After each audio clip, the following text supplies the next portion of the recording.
Sitting in the key with me, Adam Wedlake with Basketball Manitoba. Adam, it looks kind of beautiful in the backyard. I like the wood stove. The wood stove is the nice touch.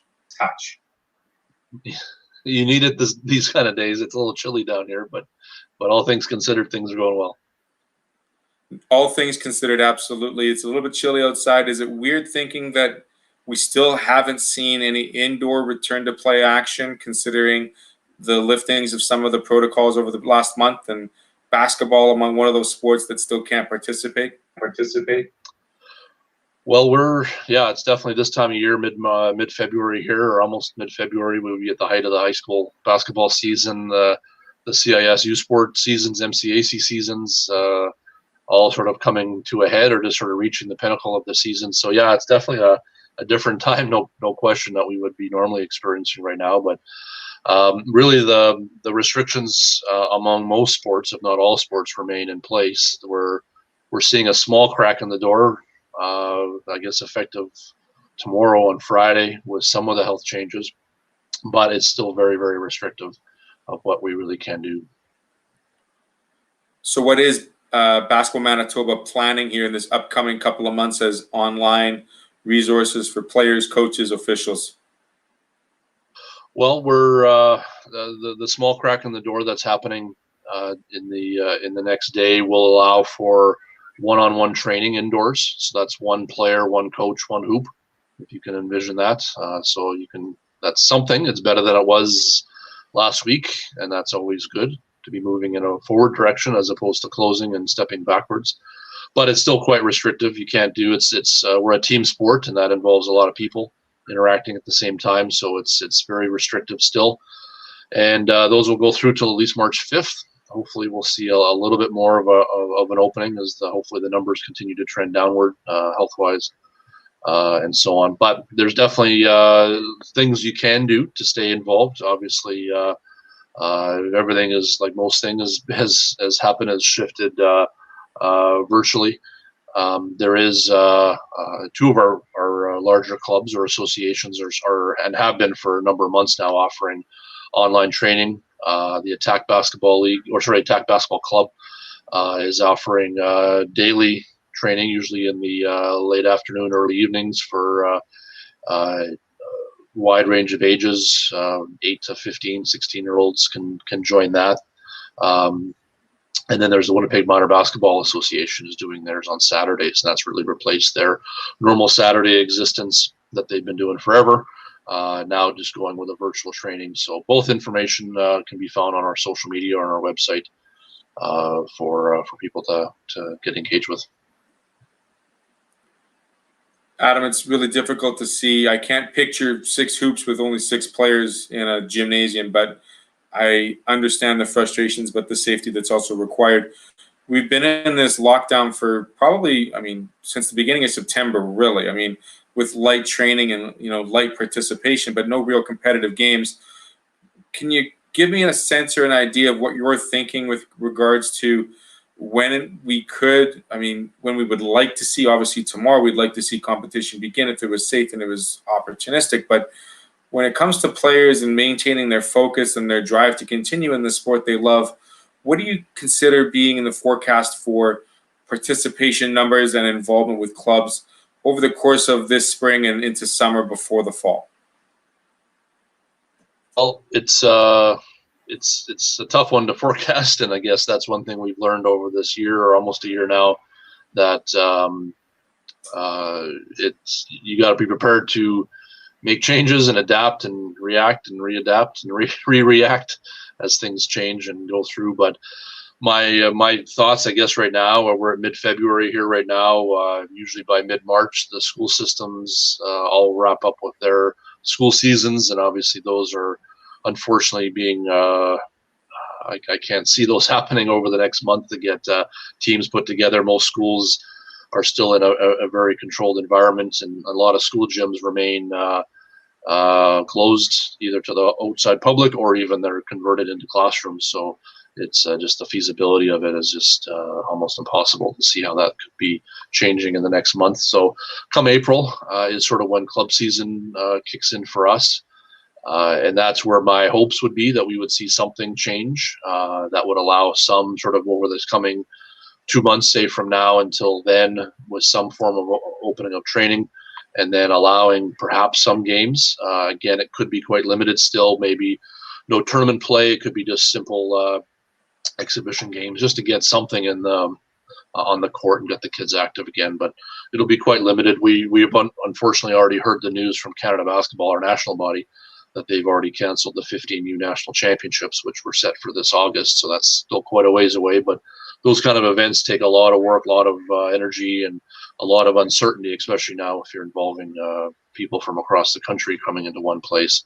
They had already canceled, not Canada Basketball, but the Canada Games was supposed to be this summer in the St. Catharines, Ontario area, and those have already been postponed and pushed into 2022, and that affects some of our provincial teams as well. So unfortunately, at the highest level, that's what we're facing and dealing with. But grassroots, where the numbers are, we're looking to hopefully see something come back after spring break. Even during spring break itself, there's a lot of spring break basketball camps, including ones we run, that are quite popular in that week of last week of March there. So our hopes is that we would see something more formalized happen then, and then that would sort of bring us into a better spring. Thoughts and possibilities of potential, I mean, not showcase tournaments, but exhibitions, 3-on-3s. Obviously, when the weather gets better, it'll be a little outdoor game, a little trying to white man can't jump style tournaments. What are you thinking about that for the high school kids? Because really, the grade 12s that are aging out again, they're losing out on a season just like the grade 12s did last year. And really, that's the hardest thing for those younger guys, not able to finish their senior years, men's and women's, of course. And then leading into the youth sports, they haven't had a season year as well. So really, how do you keep the spirits up? Not just playing at home, but like just even the conversation of basketball at home or amongst friends. Well, that's the issue that we've been all faced with is the lost opportunities, and how do you replace? Sometimes you can, if we've had times in the past where, say, it's a bad weather event, a snowstorm, even a flood. I can remember back to the '97 flood. That dates myself a bit, but we had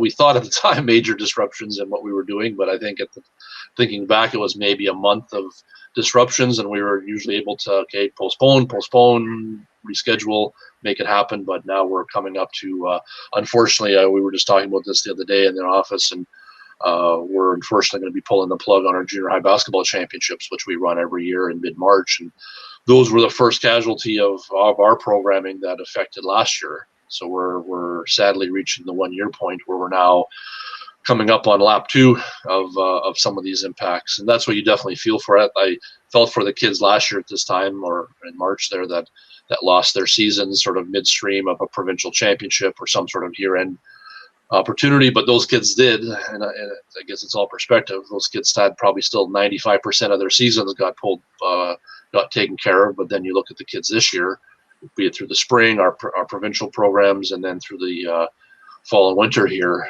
you see those kids that have had zero, especially the grade 12s, that would have been their pinnacle year. And a handful of those kids go on to play at the next level. But a majority of them, this is their swan song, and a bit of like to see go out on a high note. And many of them continue to keep playing at the next level in the adult leagues, or pick up coaching, pick up officiating. So there's definitely still life after grade 12, but definitely that's the group of kids you definitely feel for. And how do you replace that? And to say, okay, we'll keep bumping things forward and keep bumping things forward, and eventually the clock is your worst enemy on this. And to have a kid who's in grade 12 come back for their grade 13 year, which is not even a thing, and play a season when there's already hopefully going to be a season next year that will coincide. And it's a head scratcher on how you can make it all happen. But I guess in all things considered, if losing a bit of basketball is the worst you've experienced in all this, I guess you look at the big picture of what's happening in the world. It's perspective is a big word these days. We talked a little bit about some of the programming WNBA online, as well as some of Basketball Manitoba's initiatives that you can find on their website. Keeping the spirits as high as possible. not annoying mom and dad with the constant bouncing of a basketball. Hopefully you're doing it in the basement or into the heated garage, especially on a day like today. What resources are available for some of these kids to maintain some of their skills? I mean, I'm teaching in my practicum the bounce pass and the chest pass to 7 and 8 year olds, and explaining to them not to launch it up in the air. It's fun to see the ball up in the air, but these are your teammates, and you got to hopefully get the ball from A to B as soon as possible so it doesn't get stolen. What are your take on some resources available, Adam? Well, like I said, the earlier stuff with the attack program and WNBA, that's definitely very basketball skill oriented. Again, you're limited. There's no basketball hoop involved, which is a big component in our sport.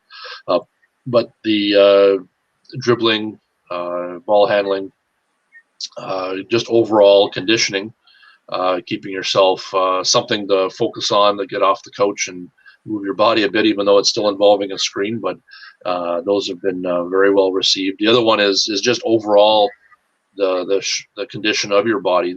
When we do receive the green light, which will come, as much as it sounds pessimistic a lot when you sort of keep seeing the news, and it's sort of like, will this ever end? But it will come. The very important step is to get yourself physically ready so that when the time does come to get back on the court, in a week you're not in the physiotherapy clinic or worse in the hospital dealing with a bad ankle or knee or some other sort of injury that you could have prevented because you've gone from 0 to 60 overnight. So there is, with our working with a local group, Acceleration Performance, or they also go by the name AP Baller, which is Sherwin Masala, who's put together a large number of body weight type activities that really require no equipment, a little bit of space, but nothing that you don't already have in your bedroom or apartment or kitchen or basement that you can easily go through. And it's a 6-week program of daily activities that involve all parts of your body to get into shape and to stay ready for when you do hit the court, that you're, like I said, you're not back nursing an injury after being out for a year plus, and now you're dealing with an injury that could be dealing with many weeks or months ahead of you. So that's a growing concern of this, that when we do come back, that players may have been going from very little activity to going full out, and maybe even thinking we got catch up time to do. So now we're going to be practicing twice as much. We're going to be playing twice as much because we got all this time to make up. And that sounds good on paper, but in reality, to the body, to your knees and ankles and joints and all that, which are important to take care of, you don't want to go and be regretful a day into this and think that, boy, I guess I should have listened to my body or got my body a bit more ready. So that information's on our website, just on basketballmanitoba.ca. And I encourage anybody. And again, this is all very sport general. It's not specific to basketball. However, there's a lot of basketball type movements of that we experience: change of direction, jumping, handling contact, are all in there. But those can really be bridged out into most any sport or any activity. So really, anybody listening, you don't have to be a baller or a basketball player, but just keep yourself active. And again, some of the stuff you've already probably seen if you're in the sport world, but there could be just something, a variety, or just to change it up, because that's also, when you're doing the same thing over and over and over, sometimes that gets tough to motivate yourself to do the same 10 exercises. There's about 40 short videos that are part of this that Sherwin's put together with in a basketball lens, but again, anybody can take advantage of that, even old guys like us, Theo. No question. I've enjoyed my time, not in front of the screen, but looking at the Play More, Be More programs that Sport Manitoba put on with all of their motions and just the simple, directions and throwing a ball, catching a ball, how to receive a pass. All of these motions at the young age certainly are reflective in every sport you are participating in. And like you said, Adam, quick starts, quick jumps, change of direction. If you're not a hockey player or a softball player or a squash player or anything like that, you don't know anything about quick starts, and you are learning these daily through different sport.